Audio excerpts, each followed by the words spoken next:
My name's Marcus de Sotoy. I'm the Simone Professor for the Public Understanding of Science at the University of Oxford, and I'm also an author of a new book called The Creativity Code.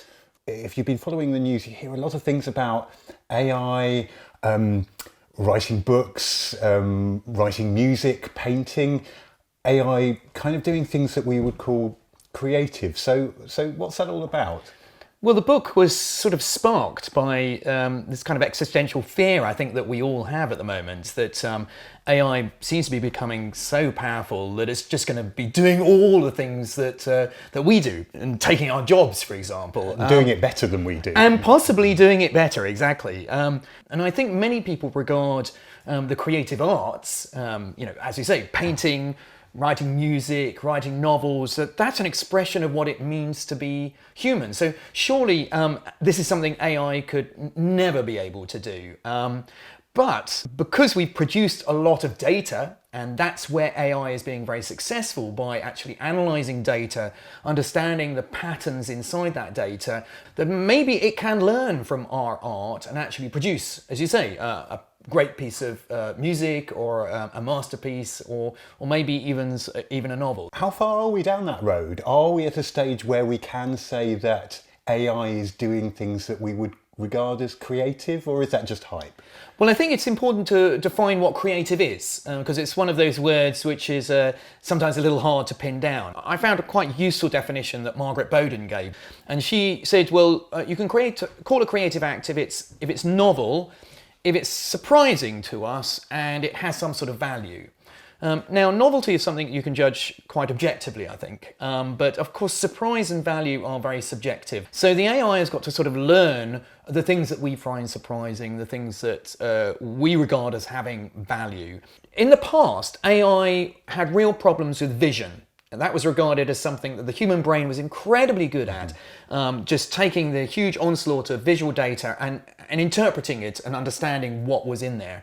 And traditionally, AI was very bad at this. It couldn't integrate all the pixels into a coherent story. But there's been a real change in the AI that we're seeing at the moment, where the code is actually not set in stone at the beginning, but can adapt and change and reparameterize itself, something we call machine learning. It provides an environment for the code to learn itself by interacting with data.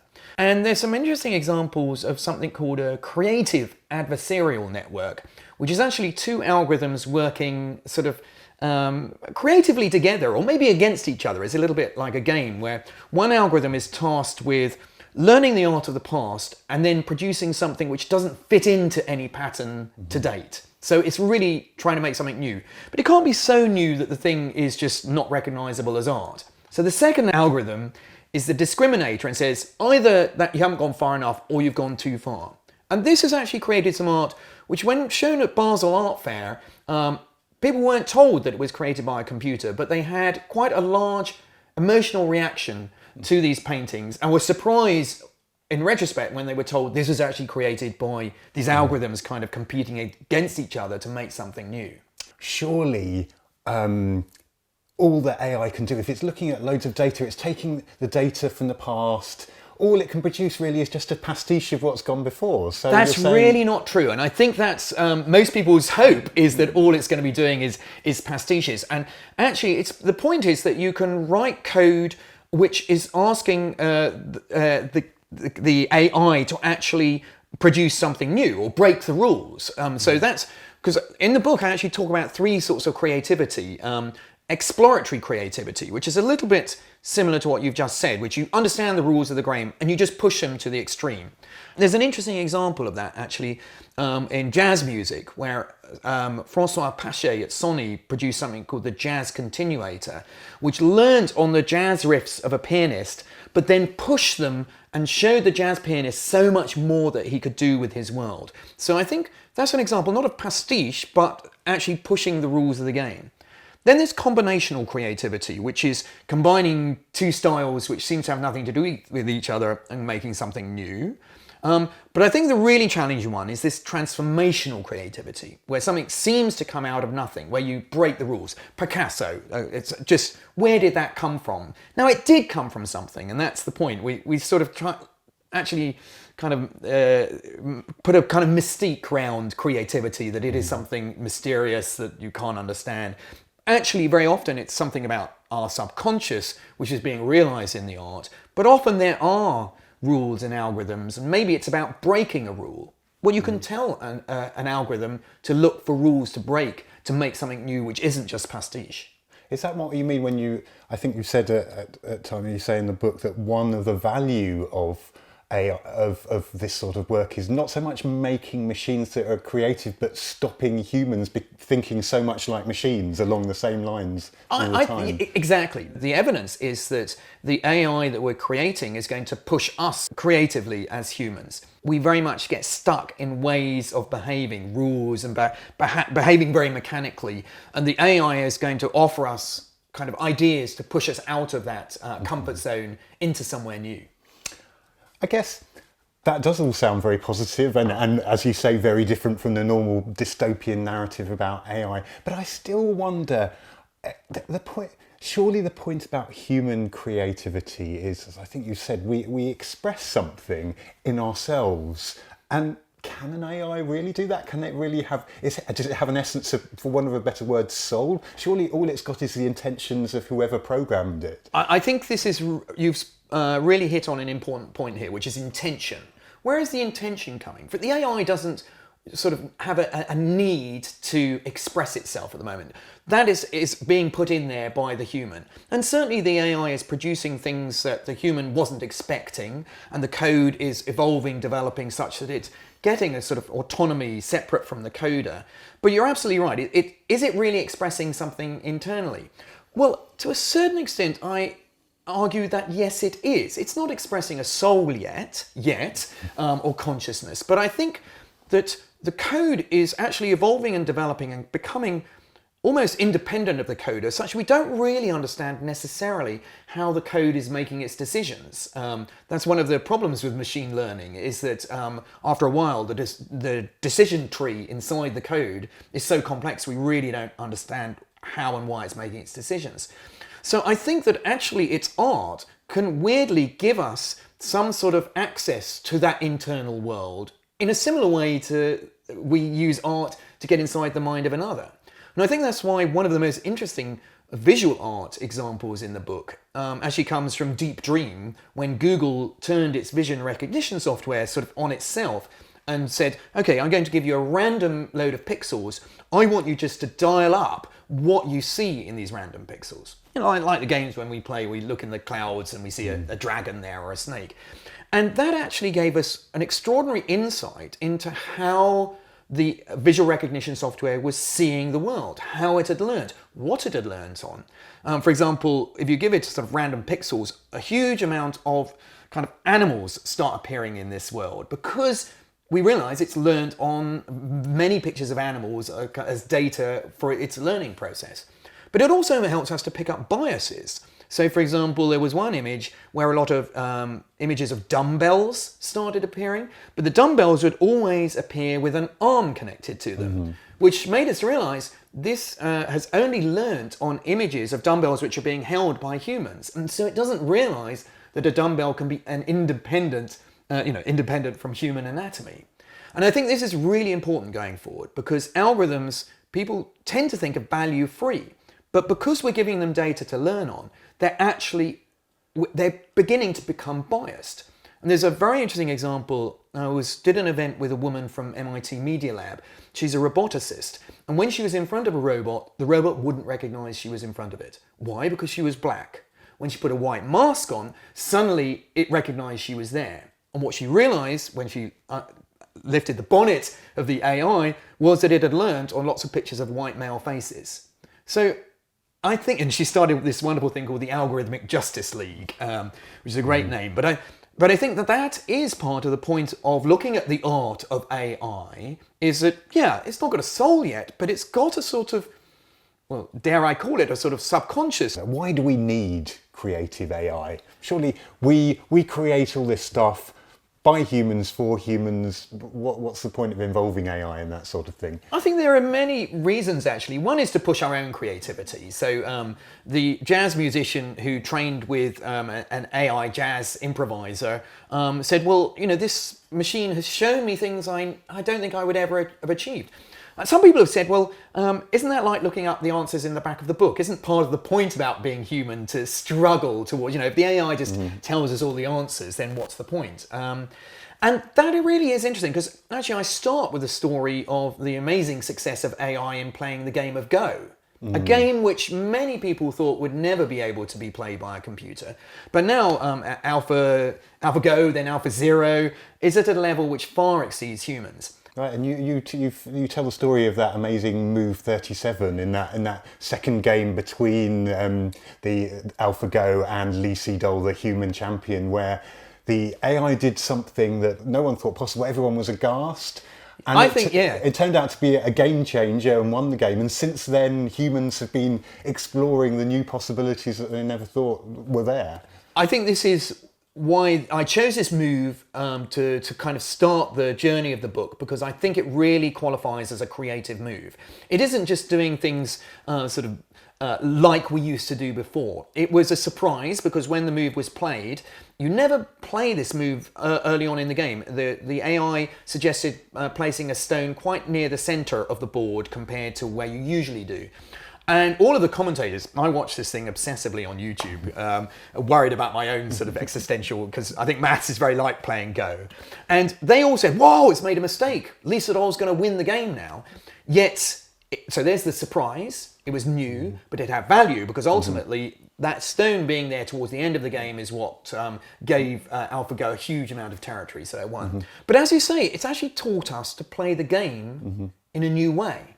And one of the kind of images I use quite often in the book is that as humans, we've sort of felt like we've reached a peak of achievement. In the game of Go, we had certain ways of playing. It seemed to be a peak in sort of the landscape of the way to play. And so the AI is kind of clearing the fog around the way we're seeing the world, whether it's in the game of Go or in music or visual arts, and is revealing that there's an even better way or more valuable way or more interesting way to do these things. So I think that's what's exciting. It's revealing new ways of thinking, playing, creating. But there will always be a place for human art and human genius, is what you're saying. I think what's going to protect us is the fact that this AI needs data to train on. It needs a lot of it. To do visual recognition software, it needed millions of images. There aren't that many Rembrandts. There aren't that many pieces by Mozart. There aren't that many plays even by Shakespeare. And I think the kind of lack of data of these kind of masterpieces is what actually will protect us from AI being able to do something really stupendously exciting. Great. Marcus de Soto, thank you very much. Thank you.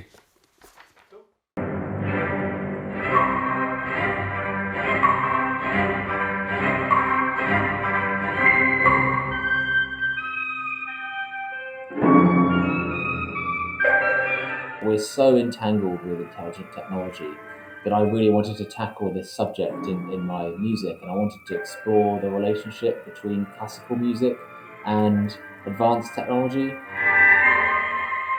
In 2018, Simon Webb, director of BBC Philharmonic, and myself put together a proposal for a PhD involving AI and BBC Philharmonic Orchestra. Robert Laidlow spent the last 3 years working with artificial intelligence and creating orchestral composition.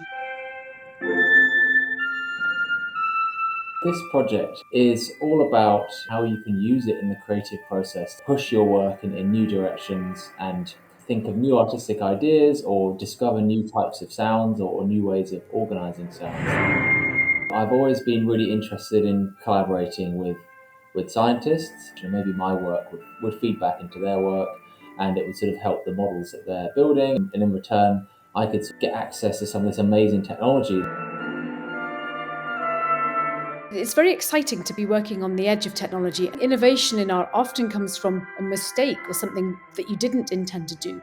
So you take that as the basis for something new.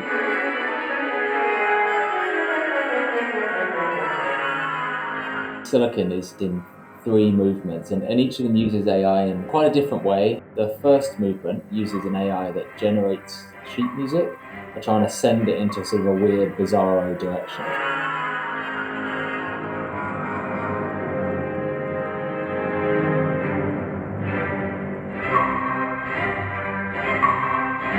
In the second movement, I was interested in deep fake music, I suppose. And I wanted there to be an AI instrument that was kind of creepily hanging out at the back, playing like this sort of skeletal structure of the music. And then on top of that is the orchestra wearing all these different genres as if it's putting on different masks.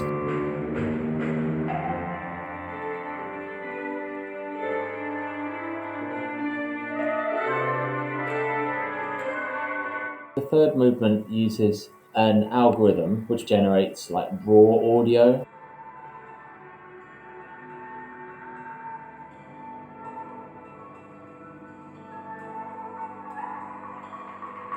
We trained it on all these broadcasts. So yes, it produces some wonderful orchestral sounds, but also because it's broadcast, it also learned how the presenters introduce the pieces. And it learned how the audience responds at the end, and then just sort of morphing into applause, almost like it's clapping itself. I sort of found that wonderfully inspiring.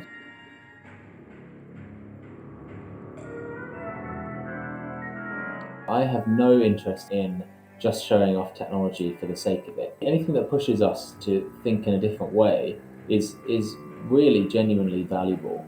And I think that is probably what a lot of these players might take long term from such a project. They might not walk away thinking, I love AI. They might not walk away thinking, I like Rob's music. I'm sure many of them don't.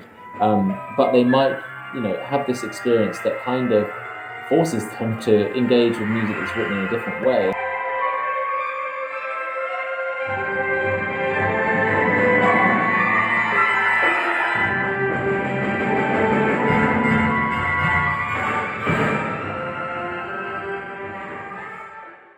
There was this sense that creativity was the last remaining stalwart of humanity, and AI can't come for creativity because that's an inherently human act. The past few months, we've seen lots of questions about whether or not that is actually true.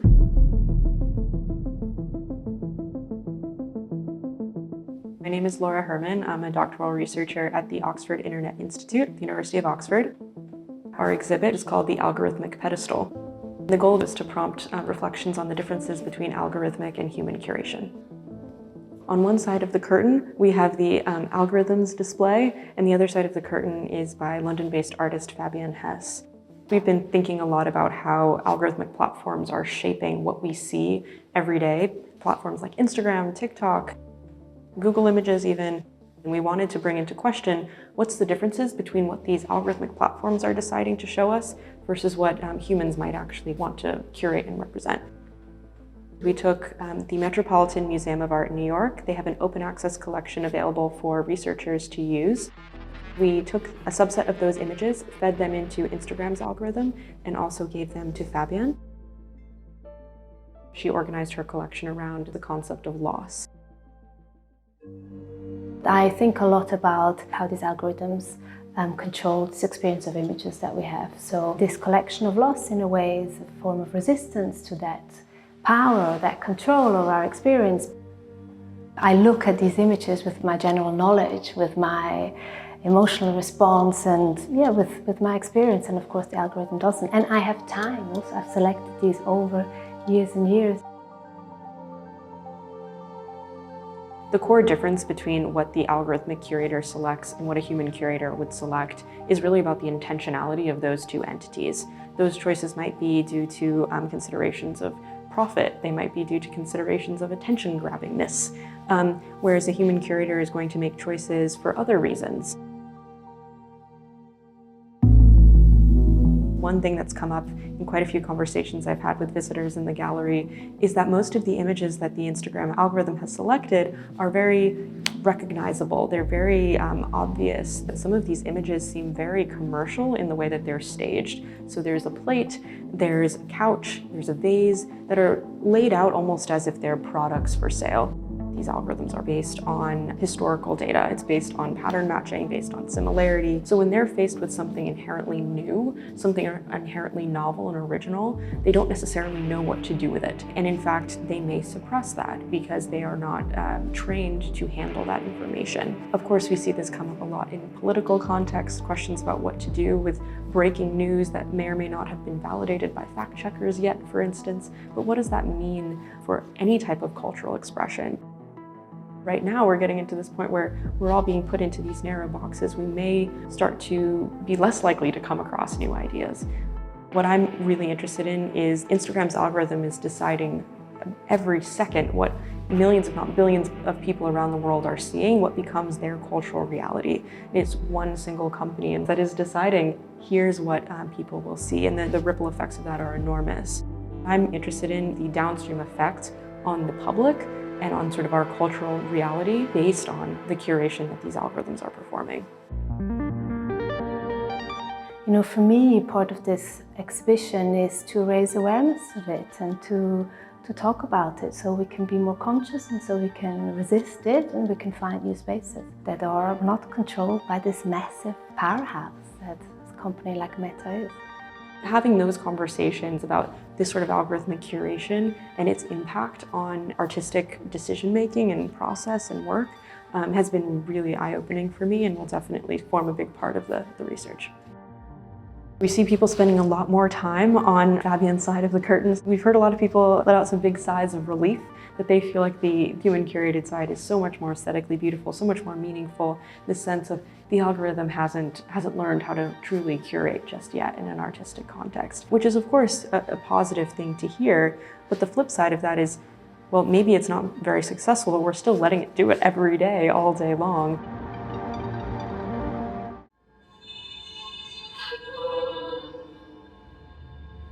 There is no dramatic art produced by Netflix. It's not a place where you are taking by the hand and say, this is what I want to show you. You compose your own journey, and you compose a journey with the other in that changing and chaotic world. The way to transform a land into a landscape, that process of transfiguration, comes from the subjective point of view of somebody looking at the land, and that point of view will transform that land into a landscape. So you shape the land in order to fit, your fantasy in a way.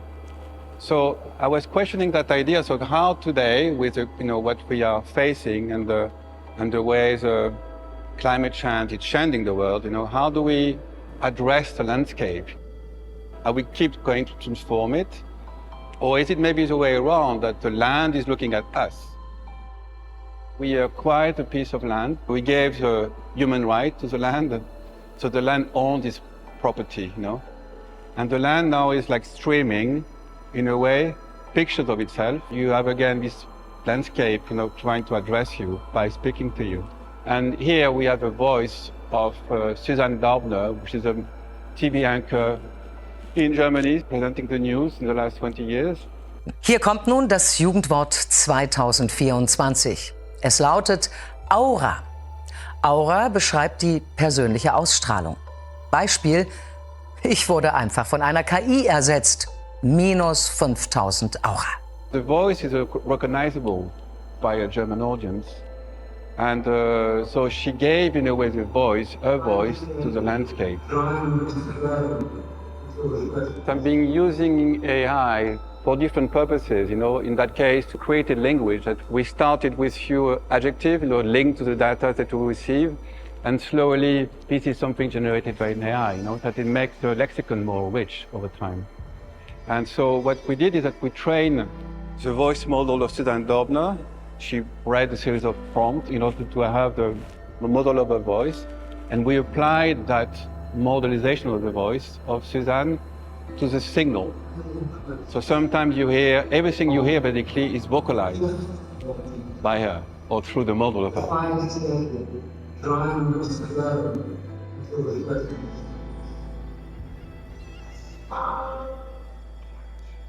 We understand that voice is not only a texture, but there is a musicality about it which is extremely important. And so, of course, we are going into very strange way of recording voice, using microphone which are like 100 times more precise than the human ears, or like recording a voice with an inner microphone to really get the information from how the sound is moving into the body. The idea was to create like a kind of embodied point of view of hearing. Even if you don't know what it is, or even if you don't recognize where it's from, it seems like organically linked to the work of Philip. There are many people that are actually today specifically have asked me, but what do you think of how AI is involved in Philip's work, and why are we talking about the collection of data at the moment when there is this remote landscape which is obviously affected by climate change, and in the end even like artificial intelligence is contributing to this? How can we utilize sensors or this extreme technology that in a way is used for different reasons and not for exhibition making, but in order to understand the world differently? There are all of these scripted, choreographed spaces, but they have not been scripted to a full extent. They still allow for a really big autonomy that basically is mainly introduced by the human factor and the aspect of liveness. It's a space connected directly and in a direct interaction with another space in a different country. And this collection of data is what allows these two spaces to interact. This aspect of liveness is actually what is driving the exhibition on its own, and that's why it cannot be a finalized event.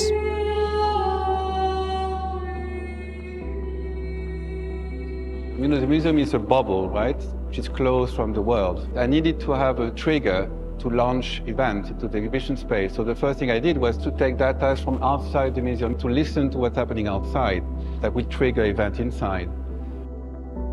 Here, the data come from somewhere in the south of Spain. So we receive those data, and through the use of different protocol of algorithm and deep learning, we correlate the signal that we receive, right? And those signals are producing a sort of, it's a bit like tuning with a former synthesizer that we used to have some time ago, tuning those signals, and those signals tunes are producing a sort of a musicality that eventually turned into a voice, but not a voice in a semantic way, voice into the more musicality of the voice.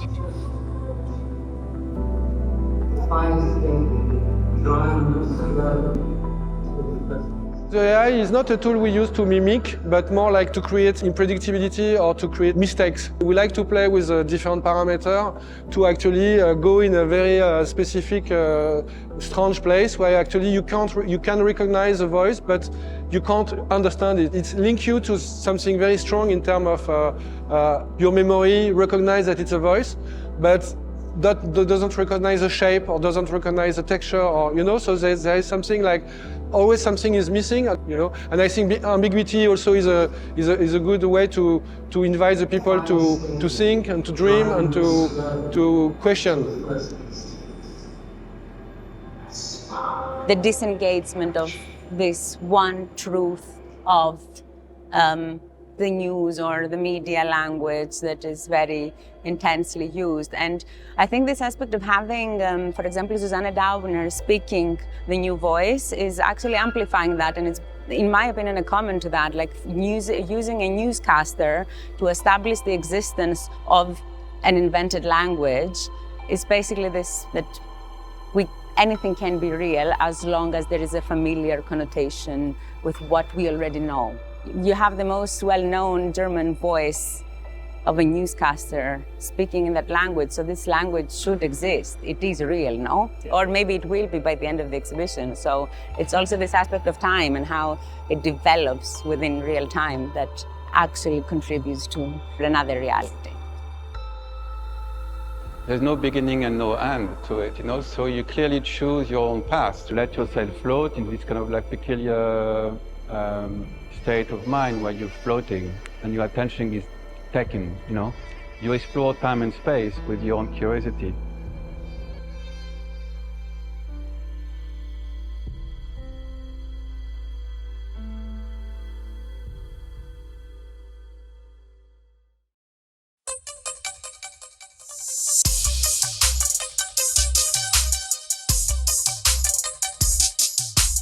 There's this beautiful kind of like relationship between what we know about what a dance is and what we don't know about what a dance could become. And I think that's one of the really interesting things about the combination of science and art, or art in other contexts. I'm not an expert in AI, but I understand through the work that we're doing how we might be able to use and partner with AI to do something really interesting creatively.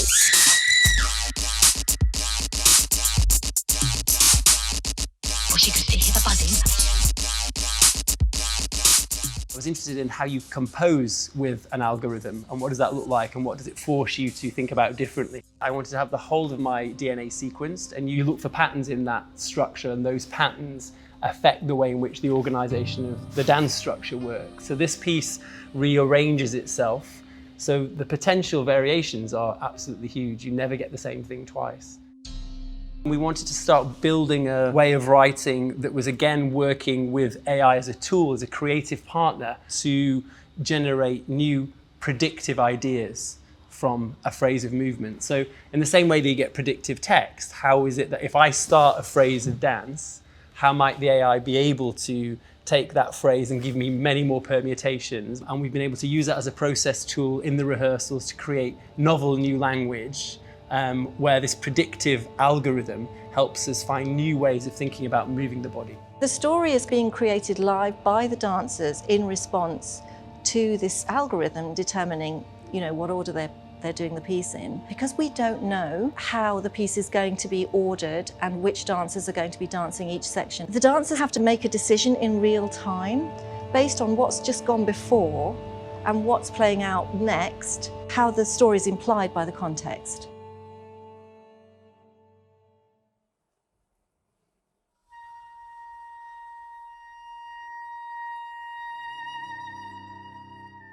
When I'm thinking about me understanding the human body, because of imaging now, I'm able to look at the biomechanics of a body in a technological way that helps me develop my technique.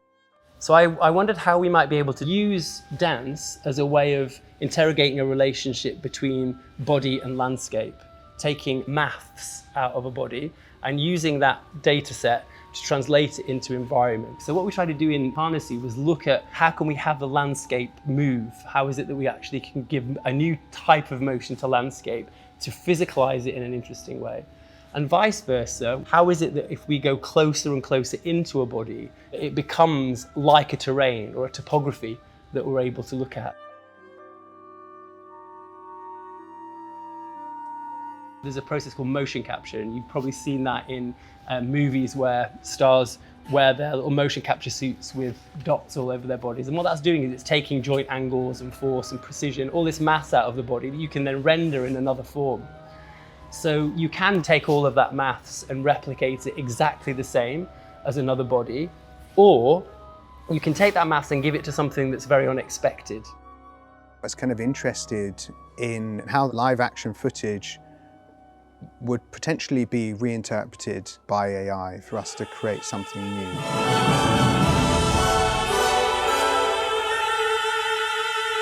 The AI manipulated footage tries to bring an abstractness, actually tries to tease out qualities that we understand as humans, but we might not actually be there within the recorded footage, the live action footage. It's potentially a bit too literal. And as humans, we're often thinking in abstract senses. We think in emotions, we think in tones. Our memories are kind of blurry and diffuse. So some of that is actually trying to kind of humanize some of this very kind of perfect digital footage, and paradoxically is using AI to do that.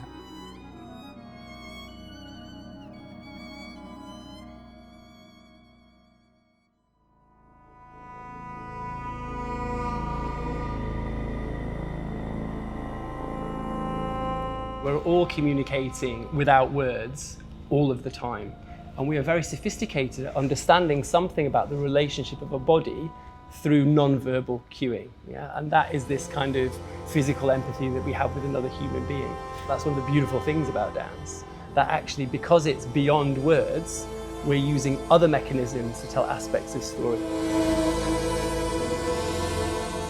Universe really is a felt sense of climate change, or the danger of climate change, or the potential of hope in finding climate change solutions, rather than saying in a descriptive way, these are the challenges. Universe, A Dark Crystal Odyssey, it's inspired by the Jim Henson piece, The Dark Crystal. So you already have these characters who are kind of archetypes. So in a way, we really wanted something that both honoured and touched base with the original, but also really released the power of its ecological message for an audience today, where you have the kind of evil Skeksis who sort of represent a kind of rampant, extractive, exploitative capitalism. And then you have these gelflings who are very close to the earth and very intuitive, very instinctive. And because they're close to the earth, their instinct is to save and to protect. And crystal, how I read it very much, is that the crystal is, in a sense, that balance, that harmony that is integral to nature, but that has become disrupted.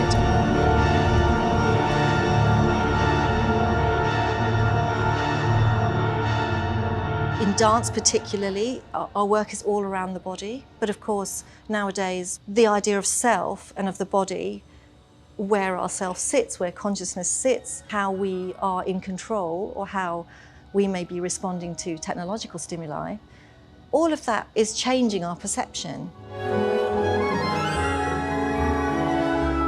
Science is becoming much more communicative for the layperson to understand. I'm not an expert, but I understand through the work that we're doing how we might be able to use science to do something really interesting creatively.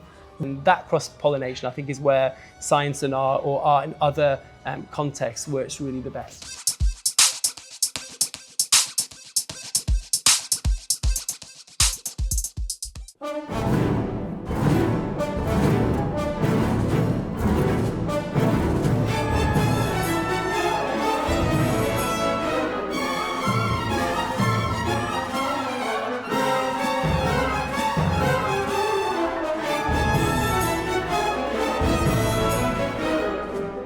I had a conversation with Wayne McGregor about Szymanowski's Harnasze, which was originally conceived as a ballet. We started off talking about the way that the performance itself might interact with what's happening on the screen above the orchestra. And it developed far further than I would have thought possible, with this integration of AI imaging enhancement into the language that Ben and Wayne have created on the sculpture, which itself is revolving and changing shape and breathing in some ways.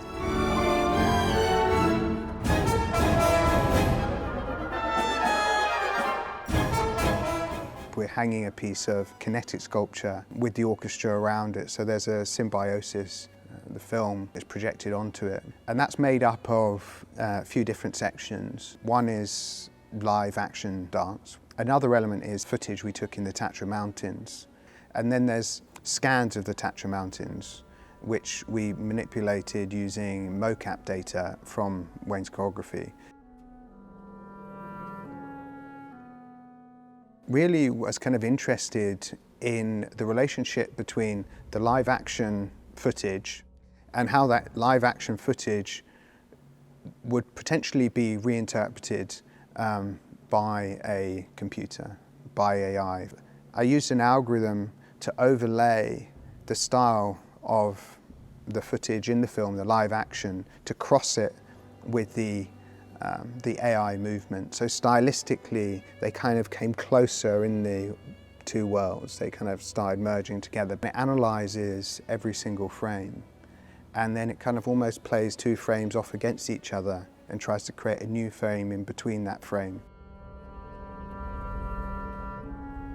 As humans, we're often thinking in abstract senses. We think in emotions, we think in tones. Our memories are kind of blurry and diffuse. AI manipulated footage actually tries to tease out qualities that that are there and we understand as humans, but we might not actually be there within the recorded footage, the live action footage. You know, it's potentially a bit too literal. So some of that is actually trying to kind of humanize some of this very kind of perfect digital footage, and paradoxically is using AI to do that.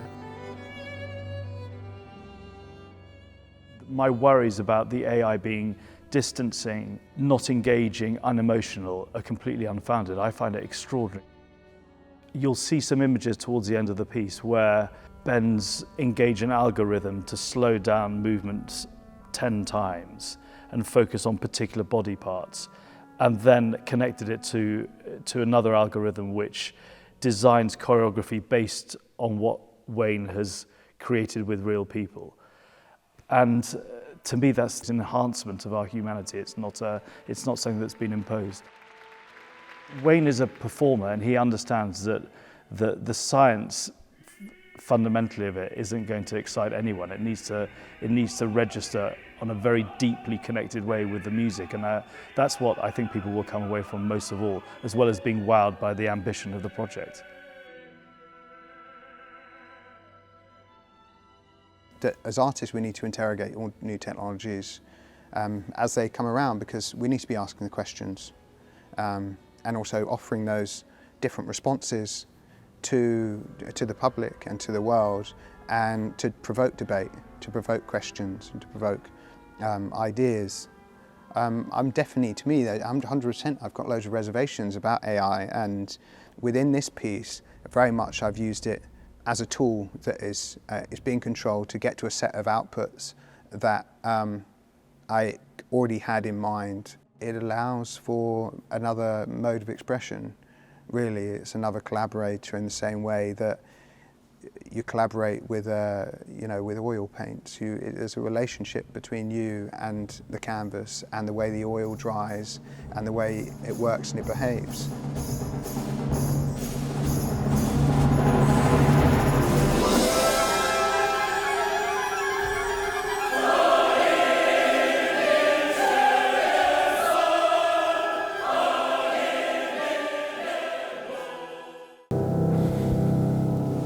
We now have this capability of becoming these cyborg musicians.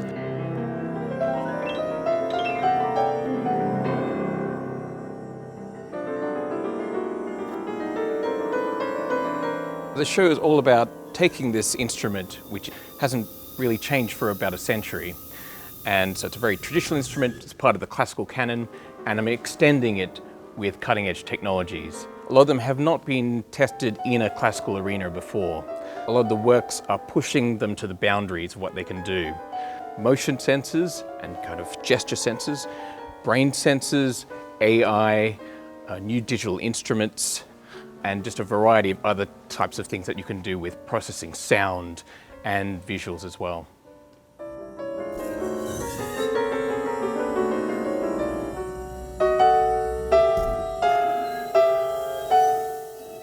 This is a piece by Emily Howard called Deviance, and so in this piece she had a whole lot of volunteers listen to her music, listen to music that she's written in the past, and we recorded all the brain data from that.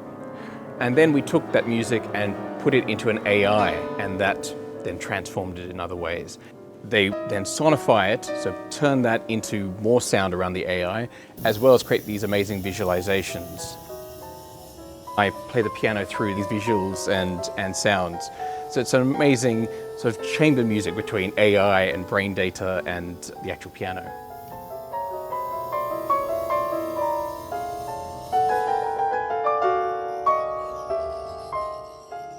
I use the Mimi gloves in a couple of the pieces in the program. They're amazing new sensor gloves created by this UK-based company called Mimu. They have sensors in the fingers, so you're able to use different gestures to control sound and to shape sound. And then you can shape these sounds more using the motion sensors in the wrist. So you can grab a sound in the air and then be able to change it and transform it just by moving the gesture. This then can be integrated into the way I use different keyboard instruments. So that could be the piano or different kinds of synthesizers or other digital instruments as well. So you're able to sample particular notes on the piano and use gestures to shape it through the air, and then play on a different instrument and move from between instruments and be able to transform these sounds using these gloves, and it almost seems like a magic trick. So it makes it a really dramatic piece. They're now being used by a number of different musicians, and they're particularly useful for disabled musicians who can't access traditional instruments.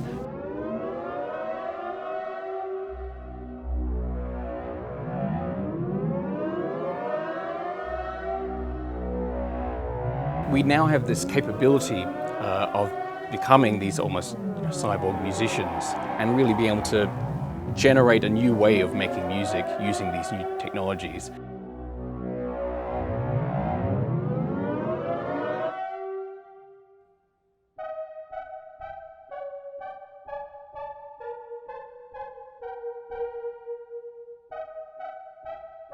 I definitely don't think the piano is going to go away, but I do think that we're going to be able to add to this and add new types of technologies, and then have these other keyboard technologies and other types of instruments, new digital instruments, that will in their own way have their own life and have their own repertoire and really become part of the arsenal that musicians can draw upon.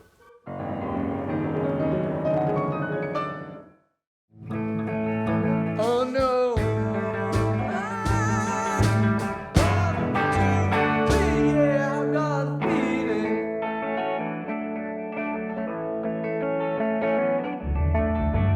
Oh, please believe me. Yes, I will. I hate to miss the train.